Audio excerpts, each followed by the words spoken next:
for your room, it's a panic mode and stuff like that. And what do you do?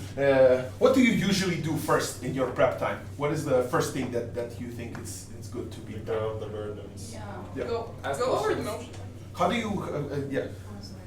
I was just gonna say, like, go over the motion many times, like, understand it right, get if there's anything you don't understand in the Yeah. motion, like phrases.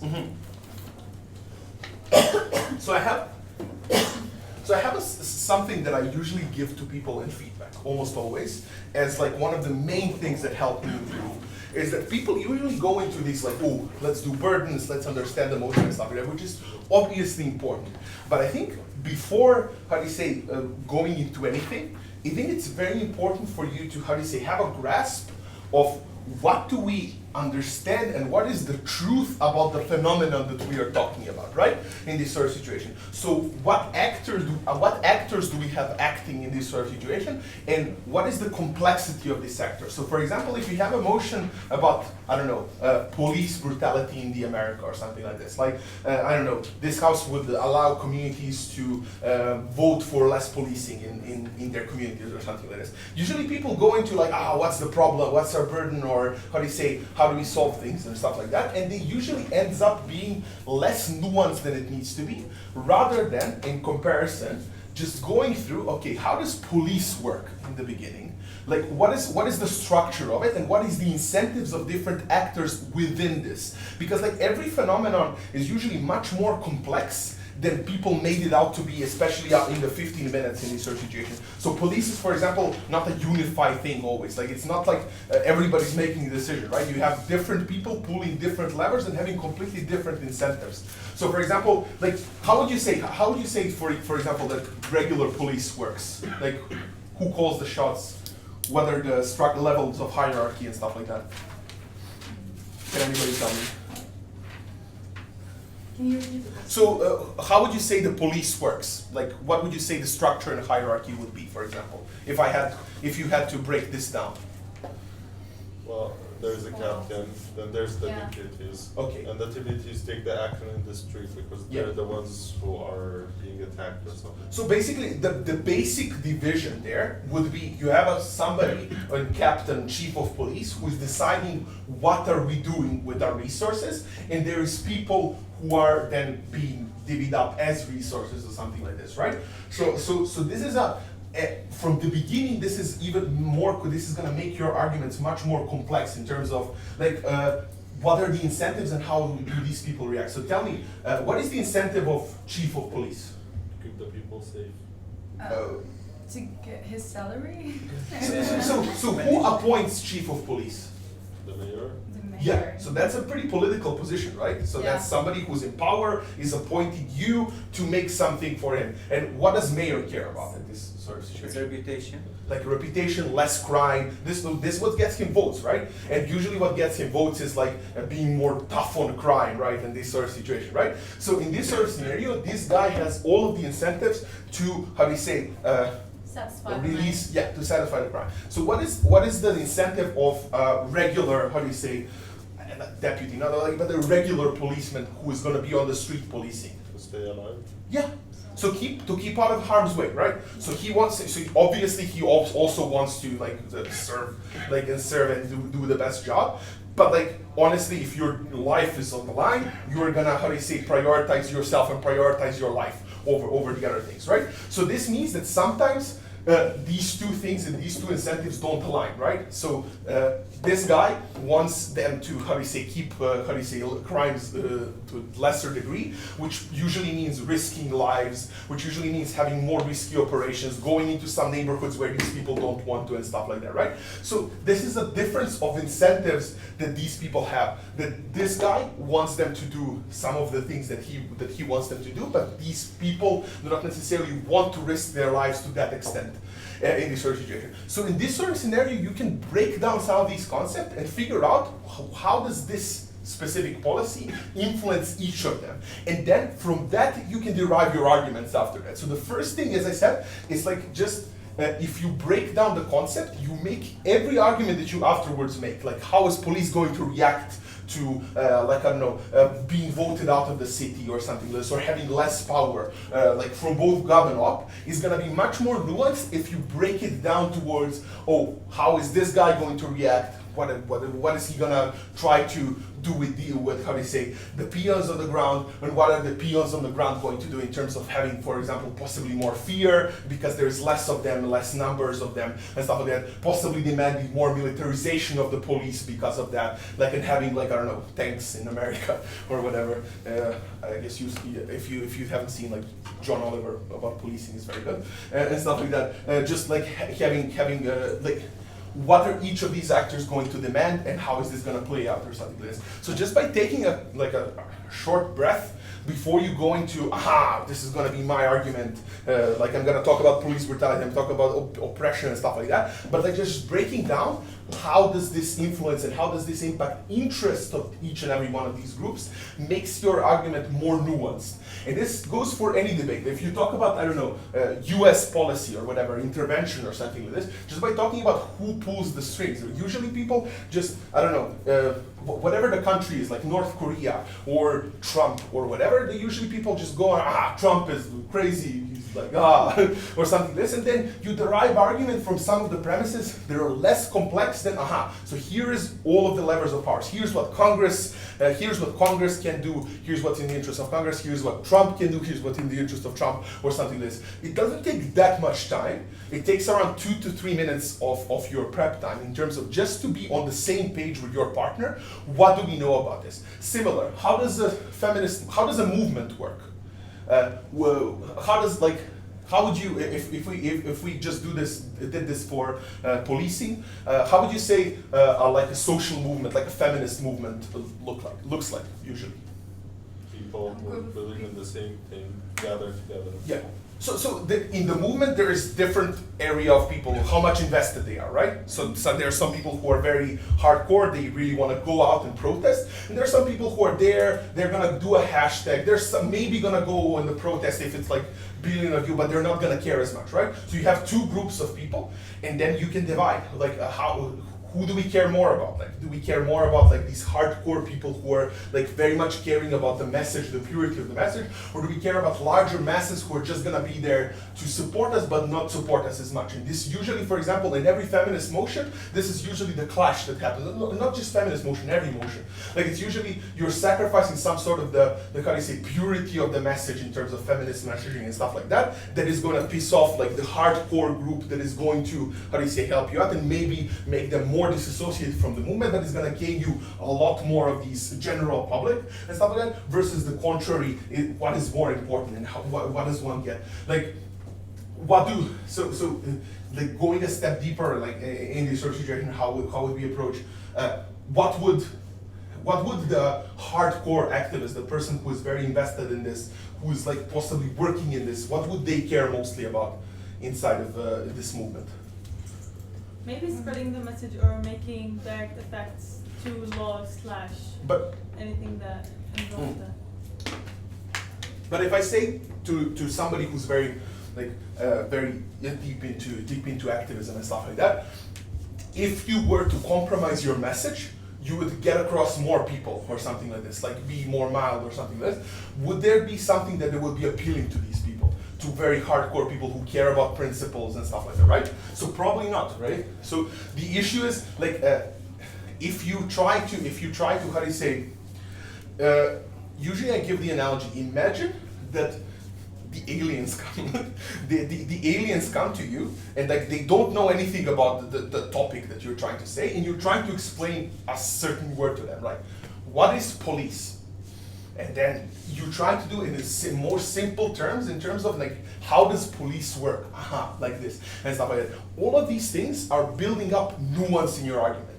And this is very important because like after some point, after you did this couple of times and stuff like that, after you break down these things, you won't even need to break it during your prep time, right? Because you will know, okay, cool, this is the complexity, this is the situation, you just go into your arguments and stuff like that. But this is a very crucial practice in the midterm while you're trying to go to the next level of debating, where you're trying to break down these concepts, where you're trying to understand the world in a bit more complex manner. This is important for a couple of reasons. First of all, it brings you clear extension, because usually people are not nuanced enough in the opening half, and when you bring nuance, okay, this is how it actually plays out because this interest and that interest, you can come up with an extension pretty easily. But secondly, like in terms of speaker points, in terms of how judges will perceive you, if you add more nuance and if you add more realistic scenario to it, judges gonna love your case way more. And it's gonna be way tougher for somebody to dispute the case that is more nuanced, that is more grounded in, okay, this is the factions, this is how it will look like in different scenarios, right?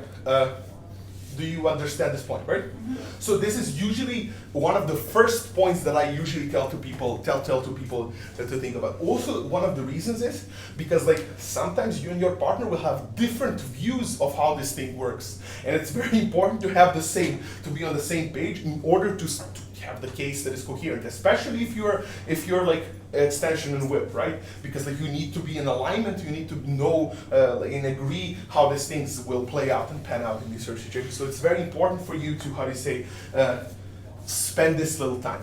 And as I said, usually, and this is a general advice, usually in order for you to get better, you need to be a bit worse in the status quo, right? So if you want to practice, for example, time management, you need to sacrifice and like be very methodical about your time, but this is gonna sacrifice some of the other parts of your speech. But all of the points in the debate is trying to get all of these things that I'm now talking to you about to be your second nature, to be something that is going to be like this to you. This is what we're going to talk about. Policing works like this. This phenomenon works like this, and to be easier. But in order to get there, I will not say you will not struggle. You will definitely struggle, and you will definitely have some problems in terms of it. But as I said, the main difference between the main difference that I usually play live, there's people who are like results oriented, and this is like, oh, if I'm winning with this, let me just continue along this, because it's easy. And there's like optimization oriented, which means that even if you're winning, you could be winning more. You could be winning way better than you're doing right now in this sort of situation. And this requires you to rethink some of the, habits that you had previously. Some of the things that worked previously. And I'm not saying that all of the other things cannot work, and you cannot come to with a nuanced case if you start with the burdens or something less. I'm just saying that this can help you a lot in terms of, going to the next level. So that's about the first thing to do. So the second thing is, usually if we talk about types of motions, usually people struggle to identify the burden in terms of like what you said, to struggle to identify the burden, especially if it's like a more convoluted wording, like opposes something, supports something, and stuff like that.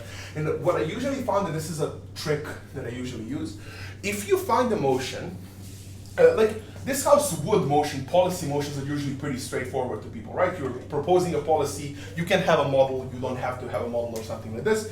The only caveat and nuance that you should always have in these sort of motions is that you should not just think about this policy, why this policy is good, but why this policy is best in comparison to all of the other alternatives that we can do instead of this policy. Because you have to count that, like in the rules of BP, whatever political capital or money or whatever you're spending on this policy, opposition can also spend on their policy or something that they think it's, alternative or something that is better or something like this. So usually the largest issue with people is that people are trying to debate this and especially from opening government. This is what people fear opening government. Oh, debates will gonna fall from us or something like this. Because you get a policy motion and then you speak about the policy and you're true about the policy. Everything that you say is true. But the issue is the strategy, and people where they're gonna oppose you is gonna be on a completely different level. So this is where people talk about, oh, there is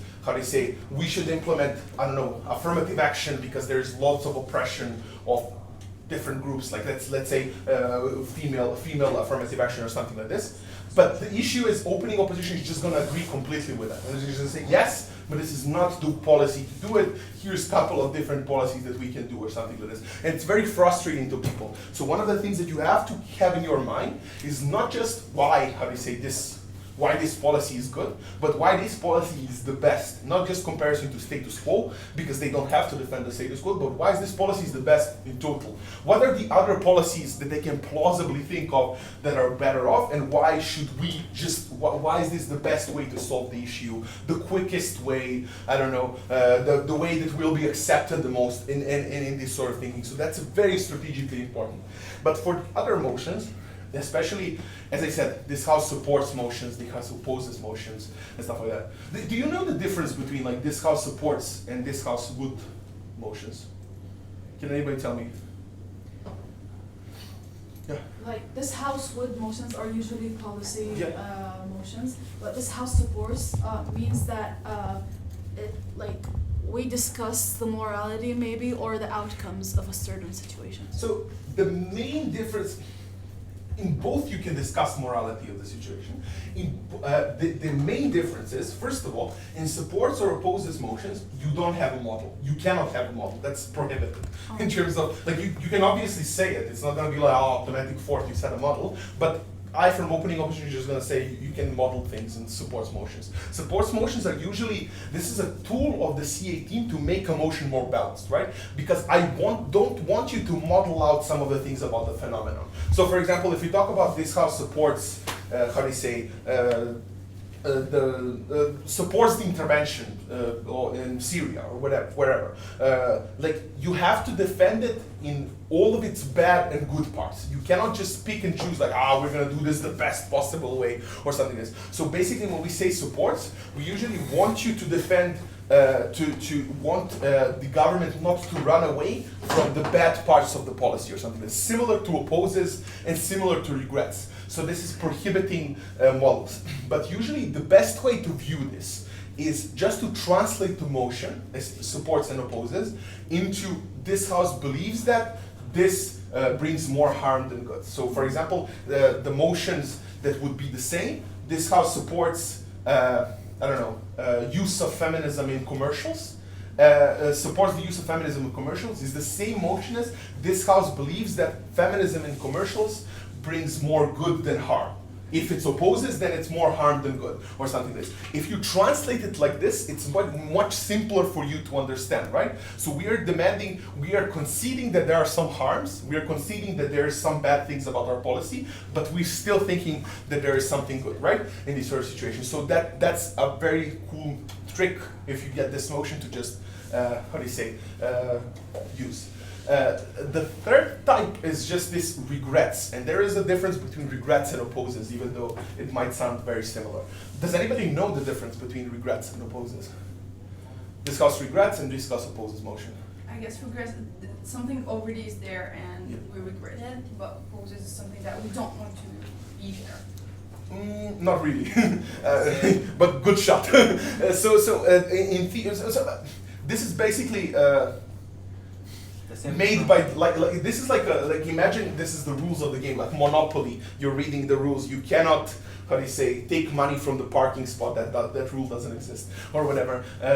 Or some of these rules. So this basically says that regrets motions require a counterfactual, whilst opposes motions don't.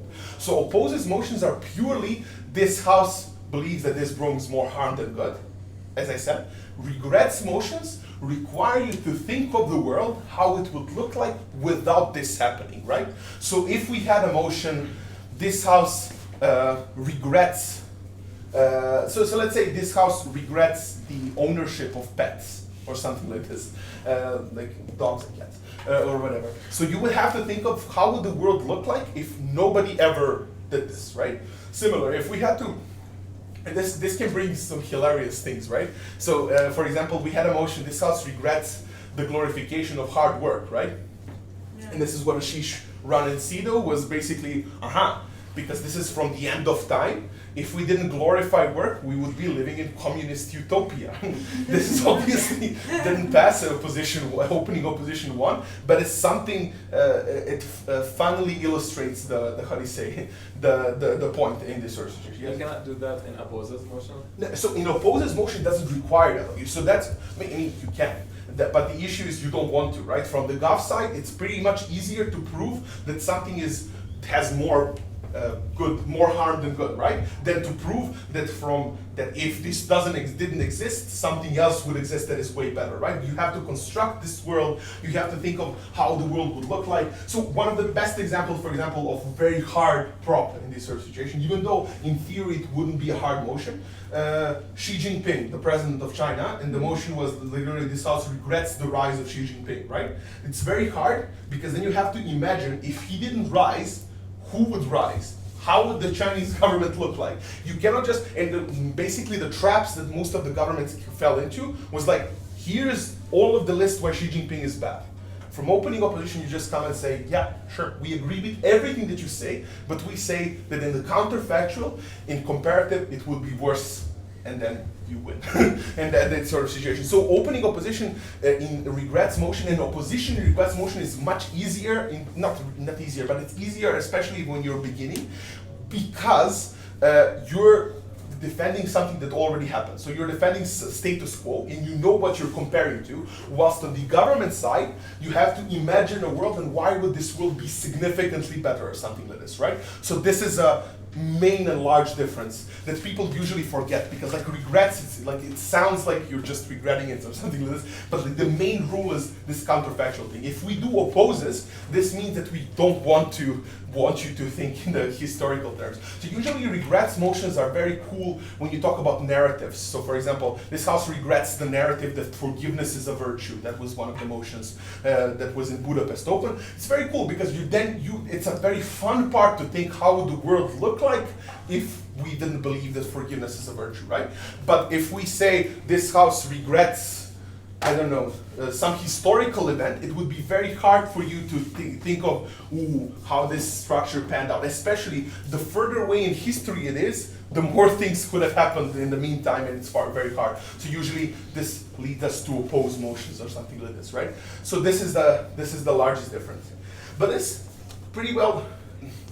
The other two types of motions before I go into something that is more important is just basically the actor motion. You know that this is like when it says like this house as blah blah, or this house supports as somebody. Like the rules of the first part, like would and supports, still apply, but the only caveat is you're debating it from the perspective of a certain actor. Even if that actor is bad, you should, debate under these circumstances and stuff like that. And the last motion type is basically this house prefers the world and stuff like that. And the only caveat there is if we say this house prefers the world rather than this world, you have to, you pretty much, we picked your side. You have to like defend this house would prefer to have the power of invisibility than the power to read minds. You can just pick these two. You cannot pick from a position what you want or something like this. Similarly, if we just say this house prefers a world where there is no regret, the opposition has to defend the status quo. They cannot be like, we prefer something else. No. You have to defend the status quo, and this is the only difference. But more interesting part. So usually the largest issue in the beginning that people have is that they believe that you have to win by 100%. You have to destroy every one of their arguments. You have to like bring your arguments and be the best that you can be, and that's how you win the debates. The issue is, if you could do that, that would have been the most unbalanced debate in the world, right? If you could destroy 100% of their arguments and completely just move on from there, that would be just imbalanced and horrible, right? So this means that if we want to construct a debate that is debatable, this means that even after some sort of rebuttal, even after some sort of, engagement and stuff like that, there will be something true for this side and something true for that side as well. The largest issue that people are not doing in prep time, especially for closing half because you have more time, is not thinking of what is this thing that will still probably stand on their side even after we finish our arguments, right? Or something like this. So this is like, usually debates are just based on, like you don't have, like, as I said, you don't have to win by 100%. Usually the best debaters will just win by 50, like 51%, like just a little bit tiny margin, and I still win or something like this. So usually it's like, it's based on this. How many things and this is the test for the strength of your own argument that you come up with. How many things can I concede from their side and say that they're still fine, and for me to still win with this argument that I have in this sort of scenario? So how many things can I say we're willing to sacrifice, but still get this, but still get our benefits or something like this? So that's very important, because like if you don't do this, it's usually based on either other teams doing that and saying like, oh, here's why this trade-off, and usually the word is trade-off, is worth it on our side. Here's why, even though we will have some casualties, it's still worth it. Even though we will bring some backlash, it's still worth it, or something like this. Just thinking up front of why is it worth some of the stuff that the other side is saying, either gov or bot. Like usually, like the best, how do you say, example of that is like how easy you can outframe backlash. Usually people just talk about, oh, people are gonna backlash if you do this policy. It's very important from the get-go, from the prep time, from your first argument, to think about, oh, how do these things compare? Why is it worth it that people are gonna be pissed off so we can get, how do you say, some of these things? And this is where we come into framing and just thinking about framing and stuff like that.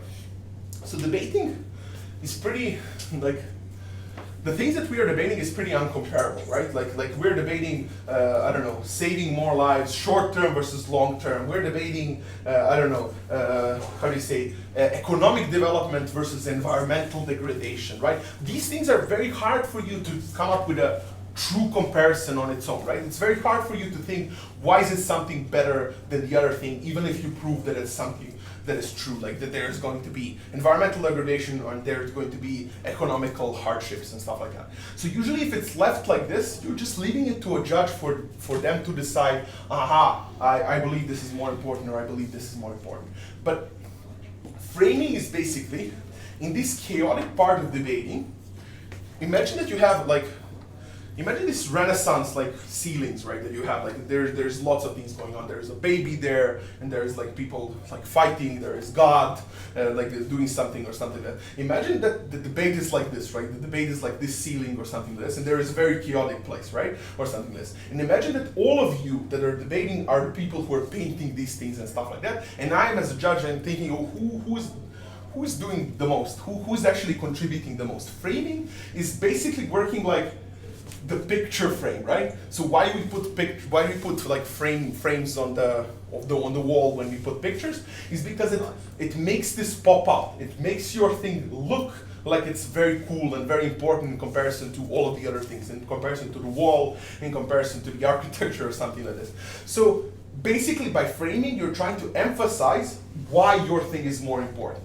But it's not just that. It's also, why is this more important than anything else that comes around you? And this is where you have to come up with some of the criteria on how do you say, compare stuff. So usually, like people, when you, imagine we gave the motion like, this house believes that apples are better than oranges, right? So this is usually what people are saying, like apples and oranges, you cannot compare these things, like these things are apples and oranges. But imagine you had to. How would you frame why apples would be better than oranges? Yes? Maybe I'll look at it from like health perspective, vitamins, maybe. Things like that. It's available always available. Oh yeah, so we have a couple of criteria, right? Availability, we have vitamins and stuff like that, which you can say, like, look, this is, so you have to go a step beyond these two. What is the common ground for these two, right? These two are food, right? So like we eat apples and oranges if we want to like have food or something like this. So you can say the main purpose of food is to get vitamins, right? And to be healthy and stuff like that. And in this comparison, I don't know who has more vitamins, but let's say that's orange because it has vitamin C or whatever. And it's going to, like we can, I don't know, we can satisfy our vitamin C needs from this. And this is why I would say, I would please, Mr. Speaker, vote for oranges or something like this, right? Yeah, what do you? Also, we can take it from like how easy is it to be eaten perspective. Like you can just wash an apple and eat it, but you have to peel, let's say, an Yeah. orange and eat it. So imagine, and this is basically how the debate plays out, right? So you said, so for example, imagine that this is opposition because apples over oranges, yeah.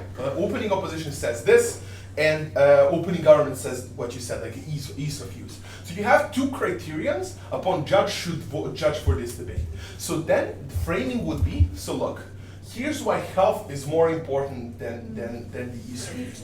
Health is more important because like that's the main purpose of food. We only eat to sustain ourselves or something like this, right? So, but if we want to reverse that, I would say like, look, no. We're comparing two things. Like there is all other kinds of food that you can eat, obviously, and satisfy this nutritional value. So if we're comparing just the two items, it's not, you cannot compare it by health value because you can get health from any other place or whatever. Like basically bullshitting, right? So this is what you do. So we should compare this by the ease of the user and stuff like that. And also you can add rebuttal that it's not that big of a difference, for example. Both of them have some vitamins, so even though oranges have a bit more vitamins, we're still fine to sacrificing some of these vitamins for the ease of use, right? In this sort of situation. So you're basically making like an abstraction of two criteria and trying to, as I said, like not bullshit your way through it, but you're trying to convince a judge why should they buy your case. But for example, if you left it like this, if you left it in the beginning, judge would probably be like, yeah, but who cares about ease of use? Just like I think the vitamins are more important, right? And stuff like that, right? So that's basically translates into any other sort of comparison. Why do we care about, like let's do a comparison now. Environmental degradation versus usually usually and this is what we're going to talk about tomorrow in economic development and stuff like that. Usually if you want to develop, usually countries like offer to companies to pollute more and stuff like that in order to come, right? So it's usually sacrificing the environment for the investment that are coming. So can anybody tell me why is that worth it? Why is it worth it to sacrifice the environment for the investment? Just on this level that we just said. Like easy, it make it easy, more easy to people. Yeah. Like more technologies Yeah. and helps a lot of people. Because we can let's say find other solution to unpollute or like decrease the pollution of these factories, but we cannot find any alternative to get money into the country other than an investment. Yeah. But like, let's abstract it more. What does money mean to individuals? Like, what does it mean if you don't have investment, if you don't have jobs in your country? Or I could just talk about the welfare, like Yeah. a regular welfare of people living in that country. With me working on economic development, I ensure that the welfare of the citizens increase and therefore they will have more fulfilling lives. But on the other hand, yeah. Okay. So you can basically say like, look, and this is where it's very important to not be dramatic, but to translate stuff, right? So investments in jobs necessarily means that people don't starve and that people have like food to eat and food to put on their tables and stuff like that. Environment doesn't need that much if you're dying from all of the other causes, from preventable disease because you don't have money, from food. And like you can also like how do you say disassociating yourself, say it's regrettable that countries have to make this trade-off. It's horrible that they have to make this trade-off and concede that, but it's a reality in which like we lived in a world which is like very unequal, which colonialism happened and stuff like that, but we cannot solve it, so we at least mitigate some of the effects, and we are willing to sacrifice the environment for the well-being of the current population, right? So this is the frame, this will be the frame, for example, and obviously then you have to prove why this investment will help these people, and this is the next part of your case. This is actually the crux of your case, but this part of the case is actually making it worth it, because like if you just prove that this is gonna help people, but then I from the other side say, but it's gonna ruin the environment. We're debating past each other, right? These two things are inherently non-comparable in terms of yes, of course you're helping people, but it's also destroying the environment. It's in the motion, right? And something like that. So the most important part of the motion is thinking of all of the ways why we can compare and why is it worth it to give this away, even if it's true, right? And one of the things is obviously rebuttal and saying like, oh, this is not gonna be that bad or something, or blah blah blah, vice versa. But But the most important is this framing that I just told you, which is like, why is it worth it to compare? Like, let's do the other side. So why is it not worth sacrificing the environment for the investment? Because on the long term, it's going to result in people suffering more from like the environmental effects from climate change, and generally in developing countries. Yeah, just comment. I think there's three, I lost right? work. Oh, there. Yeah. You want to say that? I wanted to say the exact same thing. I guess we can like kind of rebuttal what the government said. Like, sure, people would make more money, but in the long term, they're going to spend that money to like cure themselves from these diseases from like the environment that's like polluted. Yeah. But you can say that it's much more, how do you say, horrible. This is one of the comparisons that you can do. The investment, there is other types of investment you can do. And it's regrettable that people are not getting them and that some people are starving and stuff like that. But this is irreversibly going to damage your soil, irreversibly going to damage your rivers, so that many more people over a longer period of time would die from diseases, would die from suffering from, I don't know, lung, how do you say, their lungs, not failing, their lungs failing, not having drinkable water and stuff like that. So you can say that even though in the short term this might seem like you're trading off, like obviously you're saving lives because these people are getting their jobs and stuff like that, and obviously you are going to mitigate how good their jobs are, how are they well paid? They're probably not and stuff like that, right? Then they mitigate it, but you're going to say over a longer period of time, given that this is irreversible and given that we are going to ruin the rivers, like I don't know, sea or something like this, and we cannot reverse this process over a long period of time, this is going to equalize and it's going to bring more victims in the long run or something like this, which is not worth then if we compare based on like a life saved, if this is the criteria of the opposition, of government or opposition, right? So in this scenario, you compared something like you took, for example, their framing in terms of we want to save these people and we want to develop these people because they need welfare. If you say that over a long period of time we're going to lose as many people or we're going to lose more people, obviously you have to prove that. I'm not proving it right now because that's not the point. But like you can frame it like that and then claim that it's not worth it, right? Do you understand the point, right? Yeah. What do you want? I would say that we can also add the point that on the long term, the workers will lose their well-being and they will start working to get money just to spend it, only to spend it on like meds and all this kind of stuff. So they'll be as miserable as the ones. Sure. Yeah. But like as I said, like all of these things encompass like I sound like a native. Like the totality of your case. So your case should have all of these things in terms of like both rebuttal and things that is going to ruin the other side of it. And obviously that's the point. Obviously, and this is pretty well illustrated. You cannot completely destroy that some people are going to be helped by this investment, and you cannot completely destroy that the environment is going to be harmed. These are the things that are given by the motion, and you have to concede them. And this is why this motion is usually pretty simple to explain to people. But it's also any other kinds of motion, right, that you have. Like all of the other kinds of motion require some trade-off in terms of, how they say, that you need to give up in order to get your benefits and something like this, right? So usually, if we come to the beginning of the motion, what is the motion about like people allowing people to vote for less policing? So probably you will say that there will be going to be less harassment of people and like if you have less policing and stuff like that. But what is the trade-off? What do you have to give away to the op? What do you have to concede to the op in order to, how do you say, win? What do you say? Yeah. Voting on policing? Maybe like compromising security? Yeah. So probably you're compromising. Yes. Less chaos or something.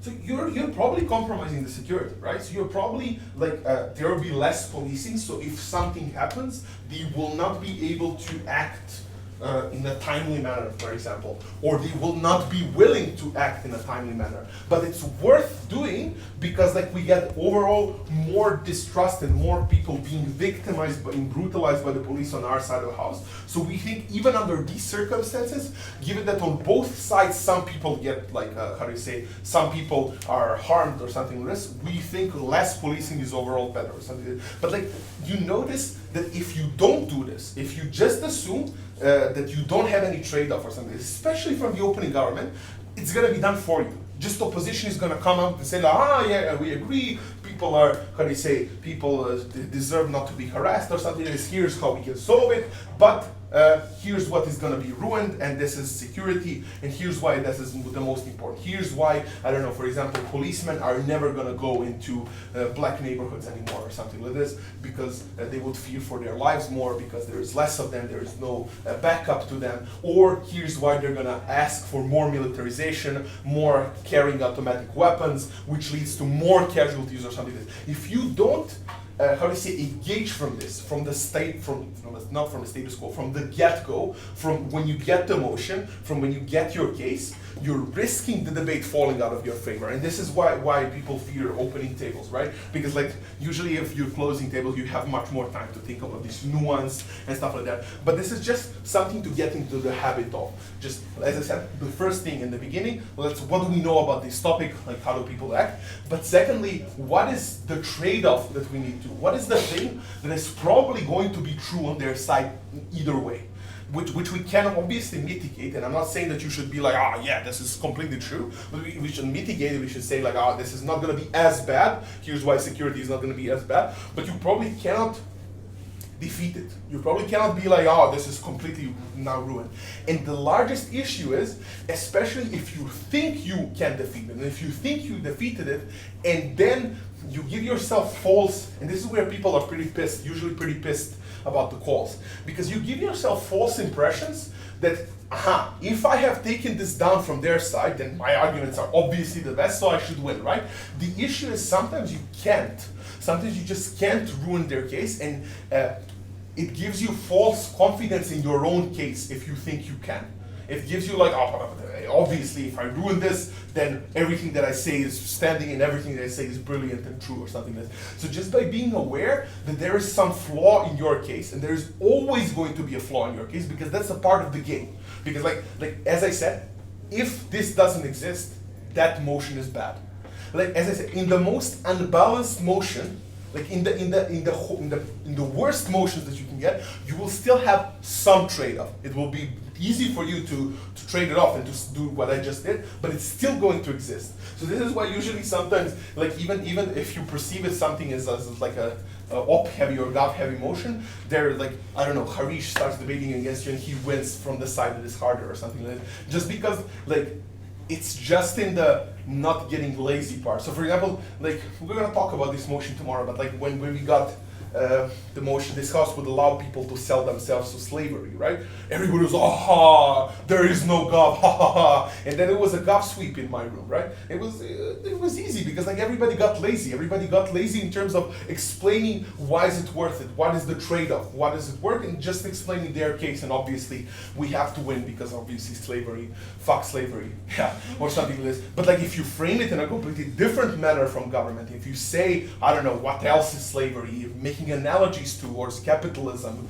and stuff like that, and what do we allow people to do, and freedom of choice, it's much easier for you to win, or something like this. So just beware that there is always a trade-off on your side. There is always something you will have to trade off, even in the worst motions that are unbalanced or something like this. Okay? Cool. So let's move on. How much time do we have? So we have around, let's take 10-ish minutes so you can go to have a break. Because the schedule is always usually too packed, and then people don't have a breather, and that's horrible. So let's talk about context and stuff like that. And this is usually very much worth it, especially if you're coming from closing half because you have more time, but especially like it's worth doing from the top half as well. And this is like, if this motion that you get, whatever it is, like this house believes that Twitter has done more harm than good, or whatever technology motion or feminist motion or whatever motion. What does it separate this motion if we had to debate it 5 years ago or if we had to debate it now? So this motion, for example, lots of these motions have been debated in 2010, 2011, 2012. But there is obviously difference for today. What is the thing? And it's very cool and crucial to think of these differences, because usually people debate very formulaic in terms of, so this is how it works out, and let's debate. But just thinking about what is the context, what is the technology currently that we have? Does the technology solve the issue in a different manner? How does it influence, like, I don't know. So this is where I don't know, whatever activism you're talking about, like you can add the context of social media or media at all. Look, what is the interesting incentive of the media currently? Because like the incentives and these things have changed over the years. The world is not the same as it was 10 years ago, right? Or something like this. So just by having a couple of minutes and seconds, especially if you're bottom half, of thinking of what makes this motion unique to 2019. What is happening to the world, I don't know, geopolitically, if it's geopolitical motion. What is happening to the world in terms of trends of technology? Where is the world heading towards? Because like usually lots of these motions are based on, this will have effects on the long term or something like this, right? But if I say that the long term something will change, right? You don't have this context or something like this.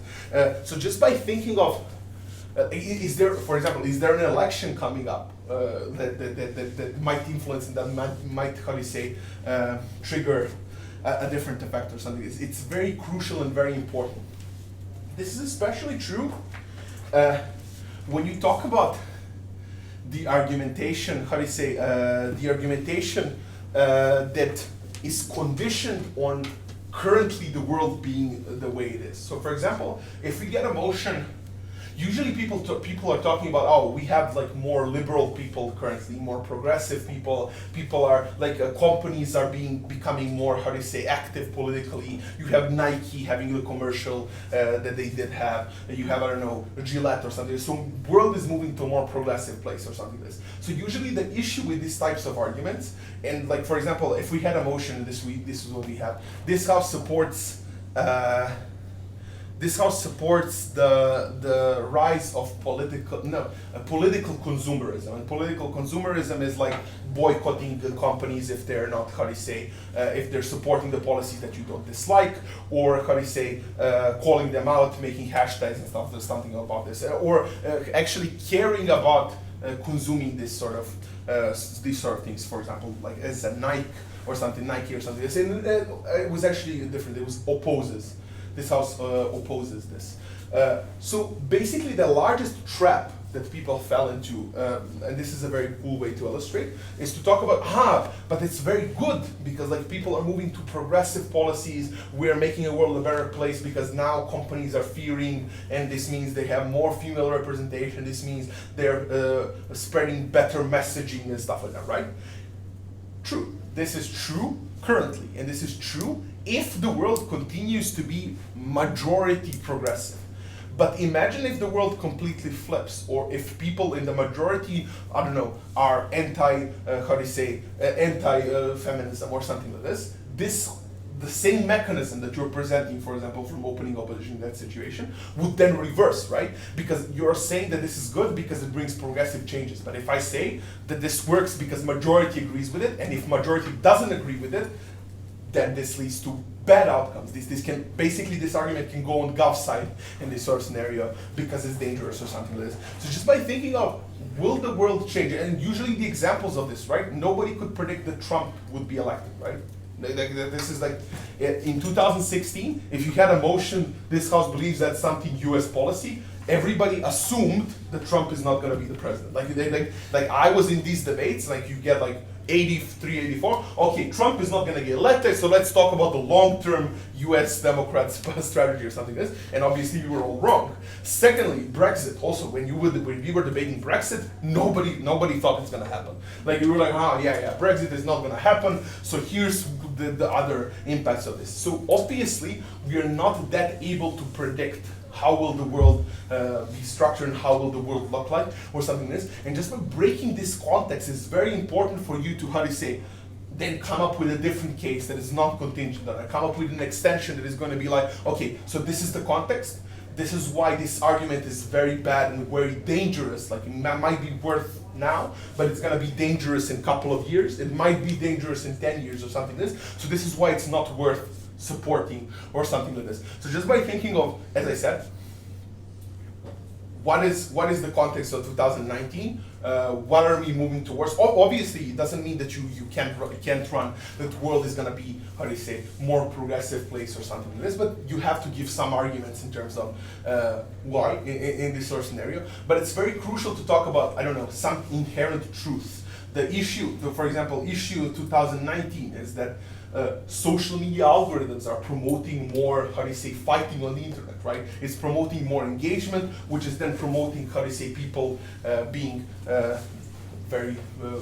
behaving horribly towards each other. This also means that when we see a certain group, for example, when we see feminist movement, we're probably going to see the most extreme ones from the movement, especially because they're going to be the one at the top of the Twitter feed or something like this, or Facebook feed, because they're going to be fighting the most, for example. They're going to have most responses because like people are more likely to respond to something they don't disagree with than to respond, oh yeah, we agree with you, nice, or something like this, because that's human nature or something like this. So just thinking of these contexts and then putting them inside of your emotions, whatever they are, politics, economy, or something like this, can help you very much in terms of, how do you say, framing and out-framing some other things and making some things look more or less important with this. So let me just, cool.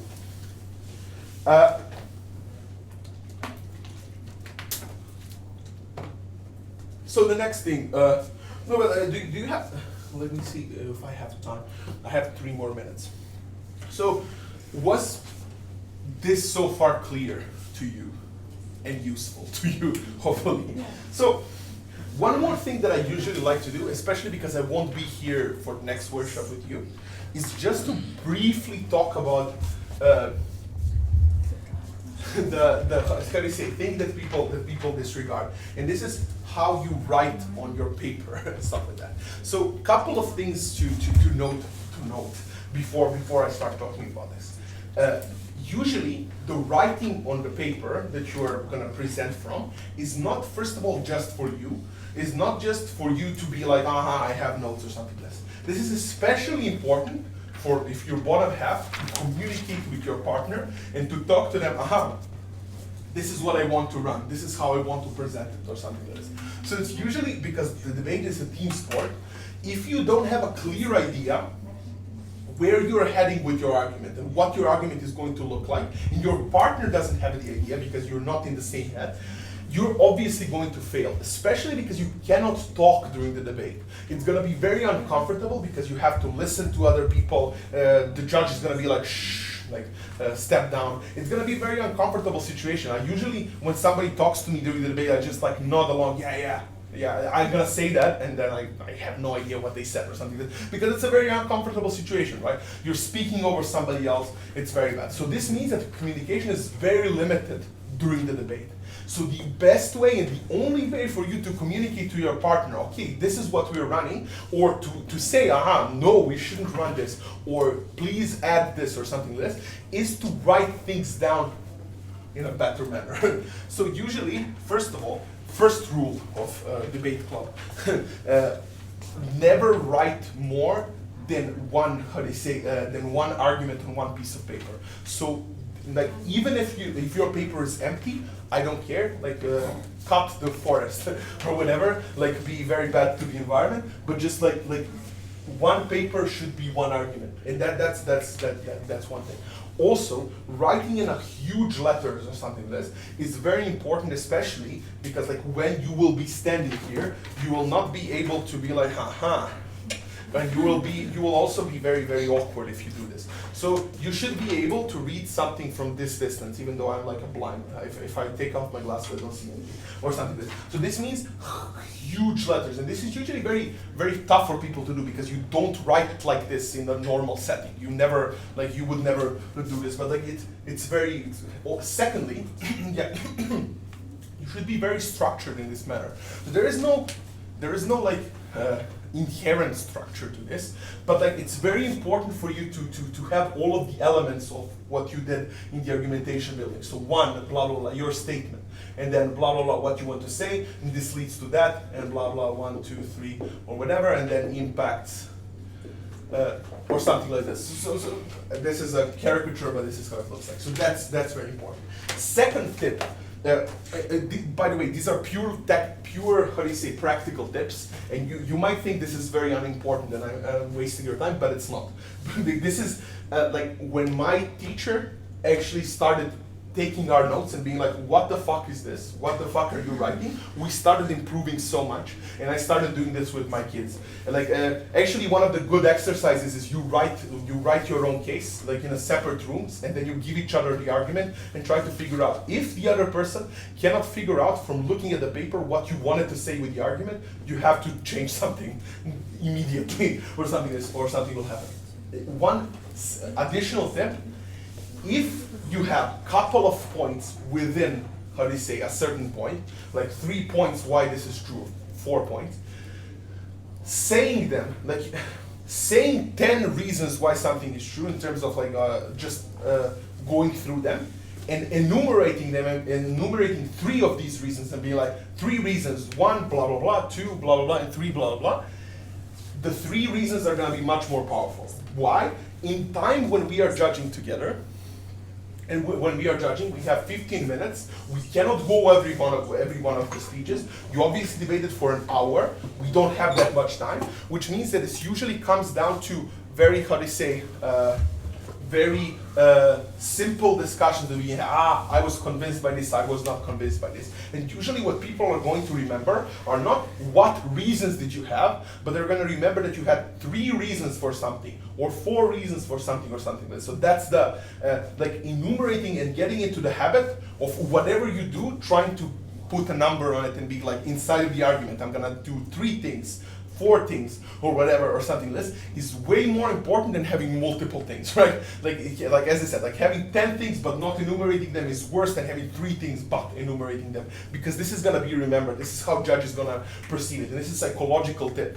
As I said, this is very important, especially because like people. In theory, this shouldn't matter. In like theory, if we talk about like in the perfect world where judge is always great and perfect, he will notice this on their own and they're gonna be great, right? But you're not living in a perfect world. You're living in a world where judges don't care, where judges are gonna be like, oh, what am I listening? Who cares? Or something like this. And I've experienced this. It's horrible, especially if you're ESL speaker. If your English is not that great, they're gonna be like, well, who cares? Or something like this. So that's very bad. But like you have to live with this, you have to live in the world which is unfair, which means that do the maximum that you can to make this, how do you say, less likely for them to not buy it. So as I said, enumerating, writing better, and especially writing better if you're not as versatile in English. Because like usually people, how do you say, and like this is why I now stumbled. Usually when people are having to speak, they're translating from their own language.